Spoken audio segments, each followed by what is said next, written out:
Hi fellow future RN. So sagutin lang natin ang question na to about gram-positive bacteria and gram-negative bacteria and also about endotoxin and exotoxin. Okay. So gram-positive and gram-negative, so pareho silang bacteria, but the major difference is ang kanilang cell wall. Okay, so hindi ako expert para ma-explain lahat ng technicalities, no? I'm very sorry. So ang gawin natin, let's look at the illustration. Let's look at the picture para mas madali nating maintindihan yung kanilang pagkakaiba. So ito ang cell wall, no, ng ating gram-positive and gram-negative.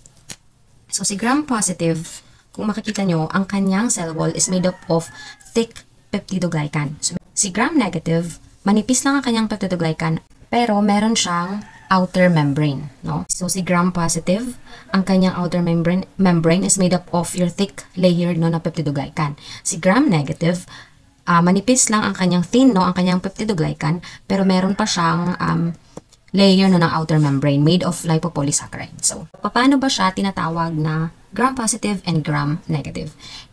This is because of the gram staining method or the gram stain procedure. So, kapag ginagawa to, gumagamit sila ng dye. So, after that, kapag, so under the microscope, ganito ang magiging itsura, no?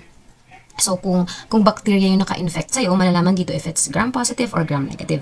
So, ang gram-positive, dahil ang kanyang outer membrane is made of thick layer nga of peptidoglycan, ang kanyang kulay, ang kanyang color is blue to purple, no, after ng gram staining method. See? Ito ang kanyang peptidoglycan. So, si gram-negative, dahil ang kanyang peptidoglycan ay manipis lang at nasa loob, meron pa siyang outer membrane, kaya hindi magko-color blue or purple ang kanyang kulay, no, under the microscope. Ang magiging kulay lang niya is pink or red. Okay, pag-usapan natin ang ating endotoxin and exotoxin. Ang exotoxin, pwedeng ma-produce ng ating mga gram-positive as well as ating gram-negative bacteria. Memory trick, exo with an X. So, isipin mo, exit. Okay, dahil ang toxin na to, these are actually toxin na napoproduce, no, sa loob ng bacteria. Pero kaya siya exotoxin kasi sinisecrete siya. So, umi-exit, lumalabas. So, sinisecrete siya outside the bacteria, papunta sa surroundings. Like for example, see, this is our bacteria. And yung mga dots na nakikita mo, that's your exotoxin. So, ang ating namang endotoxin, mostly gram-negative bacteria ang nagpo-produce sa kanya.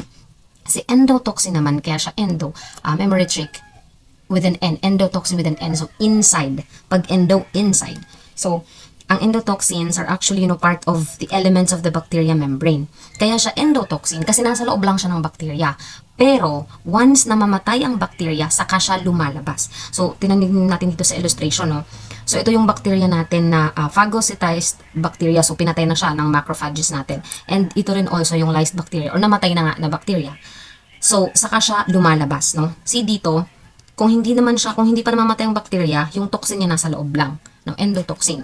Hindi siya parang sa exotoxin na sinisecrete talaga yung toxins niya. Dito, lumalabas lang ang toxin once mamatay ang bacteria. So again, sa exotoxin, pwede siyang maproduce ng several gram-positive and gram-negative bacteria. Sa endotoxin, mostly gram-negative bacteria ang nagpo-produce sa kanya. So, some examples of gram-positive bacteria are your coccuses, no? Yung mga streptococcus. So, we have your streptococcus pneumoniae that causes pneumonia. We also have your staphylococcus aureus that causes also your MRSA or your methicillin-resistant staphylococcus aureus, and also your group A strep or your group A streptococcus that causes, of course, your strep throat infections. And usually, ang ating mga gram-positive bacteria, ang antibiotic na ginagamit is your penicillin and your erythromycin. Okay, some examples naman of our gram-negative is ang ating E. coli that causes ang ating mga UTI, and food poisoning. Also your Klebsiella Klebsiella pneumoniae na nagkukos ng pneumonia, and also our Neisseria gonorrhoeae na nagkukos, of course, ng gonorrhea. Okay, so correct identification of the type of bacteria na naka-infect sa ating patient is important para malaman din ng ating doctor kung ano ang appropriate no na antibiotic na irereseta para mapatay ang bacteria na naka-infect sa patient. Pero hindi lang gram staining ang method na ginagamit. We also have this test called your culture and sensitivity. Yung culture, yun yung test para malaman kung anong klase ng bacteria no yung nakakos ng infection. Yung sensitivity is para ma-check no kung anong klase ng mga antibiotic yung mag-work para ma-treat natin yung infection. Importante no ang appropriate diagnosis for appropriate treatment. It is imperative and it is ideal no na ginagawa natin yung culture and sensitivity bago nagreseta ng antibiotic. Kunin ko na rin tong opportunity para makapagbigay ng health education and information about the use of antibiotics. Okay, first is, huwag tayong mag-self-medicate or we avoid self-medicating or self-medication. Lalo na sa mga antibiotics. Kasi hindi natin alam kung anong klaseng bacteria yung naka-infect sa'yo. Pwede nga hindi yan bacteria, pwede yung virus. So, ang antibiotics, hindi yan magiging effective. So, it is better to consult the doctor. Okay, para maresetahan ka ng appropriate na antibiotics. Next is, follow antibiotic regimen as prescribed. Okay, ang ibig sabihin, kapag ang reseta ng doctor ay 7 days mo dapat i-take yung antibiotic, 7 days mo dapat siyang i-take. Dapat tapusin mo yung course of treatment. For example, 7 days ang reseta. After 3 days, okay na yung pakiramdam mo. So, in-stop mo. Kapag hindi napatay ng antibiotic na nireseta sa'yo, yung bacteria, dahil nga hindi mo tinapos yung course of treatment, yung bacteria, magde-develop siya ng resistant against sa medication. The next time na nabigyan ka ng gamot na yan for the same bacteria, hindi na siya tatablan. No? So mapipilitan ngayon ng doctors na bigyan ka ng mas potent na antibiotic. So, anong mangyayari kapag lahat na ng antibiotic is hindi na gumagana sa bacteria, magiging super bug ang mga yan. And then eventually, lahat ng bacteria, magiging resistant na siya. Ano nang igagamot natin sa patient? Ano nang irereseta sa patient? Paano pag mag-develop ng sepsis ang patient? Tapos hindi na gumagana ang ating mga antibiotics. So it's very dangerous. So follow the antibiotic regimen.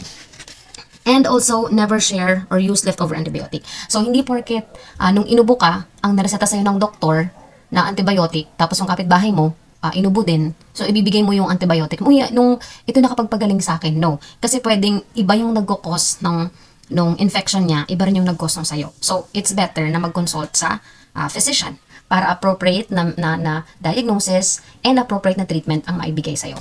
So, yun lang. Sana may natutunan kayo today. Bye!